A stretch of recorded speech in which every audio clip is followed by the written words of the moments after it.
여러분, 구독과 좋아요 부탁드립니다. 스페인어역서 학교가 건국대학교 실명을 밝혀주셨어요. 생명과학특성학과를 졸업하시는 것 같고, 그리고 학점은 3.2점, 어이구, 그리고 예. 어학 점수가 850, 자격증 경력상 수상 경력, 대외 활동, 그리고 부족하다고 느끼는 스펙까지도 다 X를 엑스맨이네요, 엑스맨. 네, 해주셨어요. 그리고 예. 입사 희망 회사와 직무는 이 시중은행 및 대형 저축은행 기업금융 직무를 희망하고 계시고, 하고 싶은 말은 길게 적어서 보내주셨습니다. 비전공자의 노베이스인 현재 군 휴학 중인 23살입니다. 은행권의 기업금융으로 취업을 하고 싶어서 정보를 최대한 찾아보는데 막막하네요. 현재 계획하고 있는 자격증들은 외환 전문역 1, 2종, AFPK, 투산자산 운용사, 신용분석사, 신용위험 분석사, CRA입니다. 위에 쓸모없는 자격증이나 기업금융에 지원할 때 도움이 되는 자격증들이 또 무엇이 있을까요?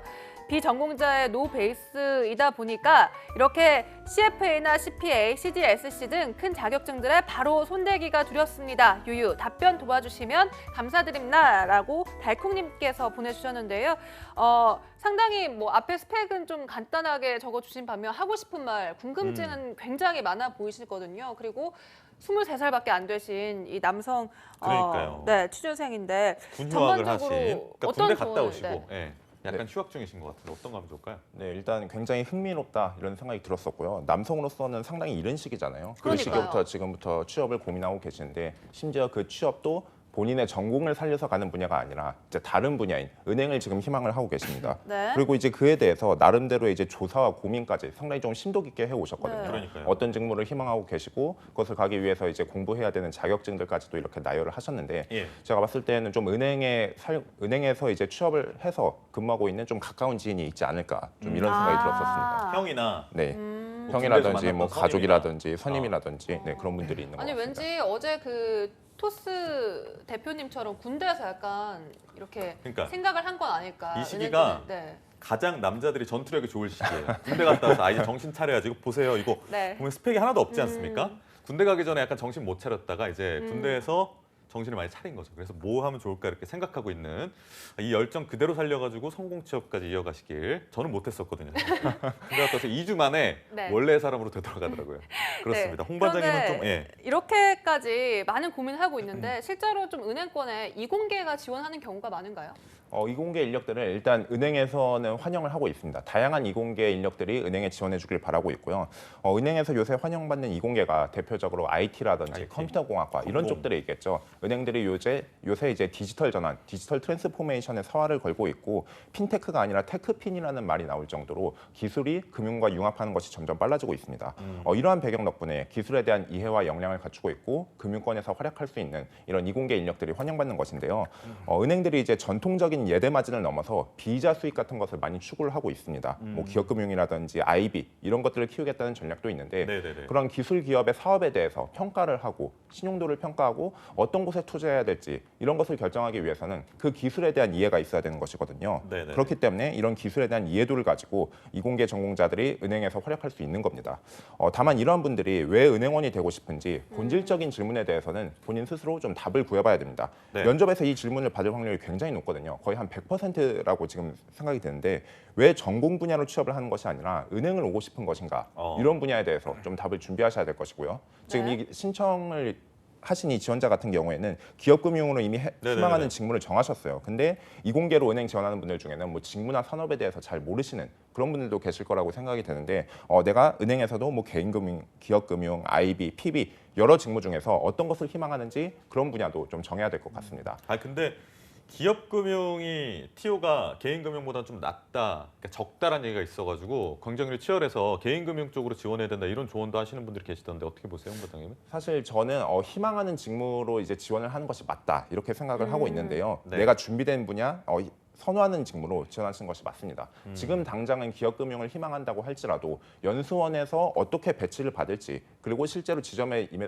들어갔을 때에는 어떤 그쵸. 업무를 수행하게 될지 이것은 모르는 경우이기 때문에 지금의 희망 직무는 본인의 직무적인 방향성을 미리 세워두는 정도로 생각을 하시면 좋을 것 같고요. 이분은 그리고 TO를 의식해서 다른 직무로 바꾸기에는 좀 너무 아깝습니다. 원하는 직무를 준비해서 성취할 수 있는 충분한 시간적 여유가 있는 상황이기 때문에 원하는 직무 그대로 밀고 나가셔도 괜찮을 것 같습니다. 네. 또 가장 많은 고민하는 부분이 바로 이 금융 자격증들이었거든요. 맞아요. 자격증을 쭉 나열하면서 좀 도움이 될 만한 것과 아닌 것을 좀 나눠달라고 했는데 이렇게 어떻게 생각을 하고 계신가요, 홍쌤은?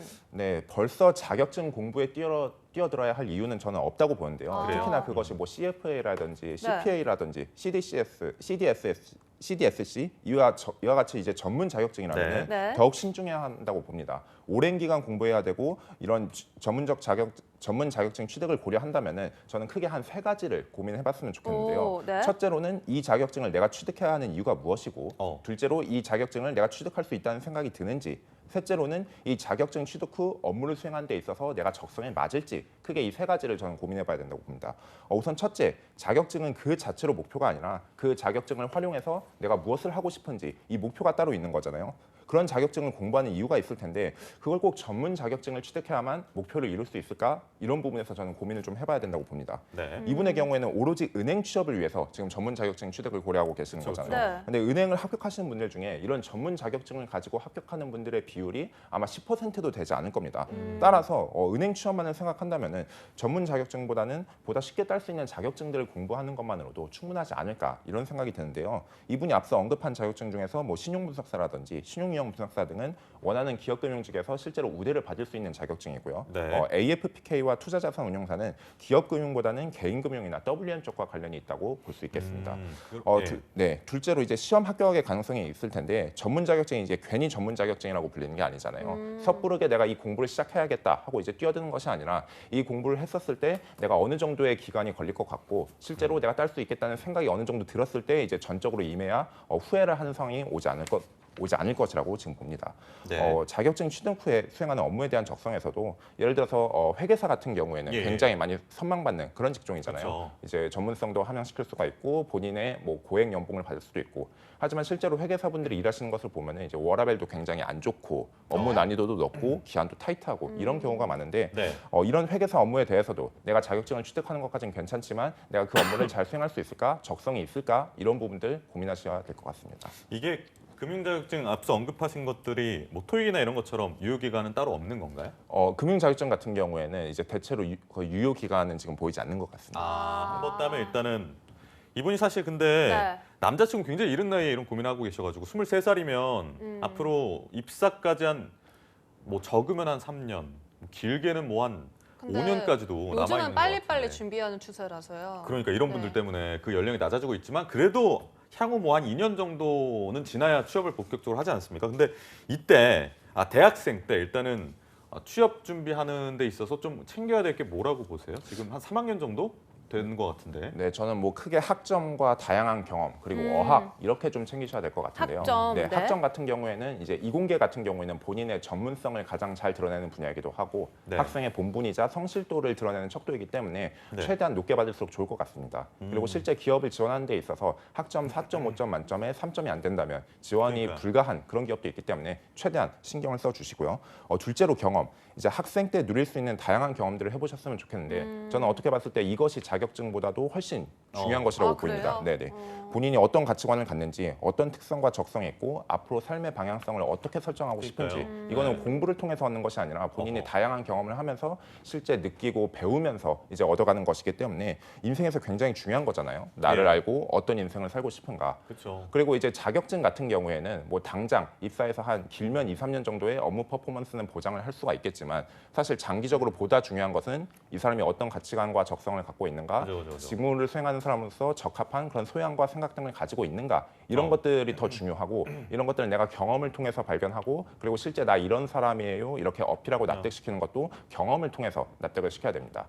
마지막으로 이제 어학 같은 경우에는 사실 요새 우리나라 같은 경우에는 청년들의 취업이 굉장히 힘들지만 네. 외국에서는 그 기회를 확장을 할 수도 있는 거잖아요. 실제 IT 분야를 전공하시는 분들은 뭐 영어 하나만 잘해도 몸값을 뭐 2배나 3배로 올려서 취업을 하시는 경우도 있는데 어학 하나만 학생 때 내가 잘 마스터하셔서 확보를 해 두신다면은 나의 가능성을 세계로 확장시킬 수도 있습니다. 근데 저는 이런 생각도 들어요. 사실 아직 나이가 어리고 일단 생명과학이라는 진로하고는 관련되지 않은 전공을 하고 계시니 또 학점도 그렇게 높은 거는 아니어서 또 흥미도가 그렇게 높은 것 같지도 않고 그래서 뭐 전과를 하거나 아니면 뭐 복수 전공을 하거나 네. 부전공을 하는 게 어떨까 이런 부분 어떻게 보세요? 네, 저는 복수 전공을 하는 것도 굉장히 괜찮다고 보는데 사실 이제 경제 같은 경우에는 인문 계열 중에서도 좀 전공의 난이도가 높은 그런 전공이라고 볼 수가 있고 생명과학과 이공계 자체가 이제 쉽지는 않겠지만 이렇게 난이도가 높은 두 가지 전공을 이제 본인의 의지만 된다면은 충분히 뭐 복수 전공을 권장을 해드리지만 잘못하다가는 뭐 이도 저도 아니게 되는 그런 상황이 올 수도 있기 때문에 좀 신중히 고민을 하셔야 될 것 같습니다. 알겠습니다. 네, 또 근데 이분이 이제 군 휴학 중이시니까 아무래도 휴학 중이니까 군대에 있다는 거잖아요, 지금. 아니요.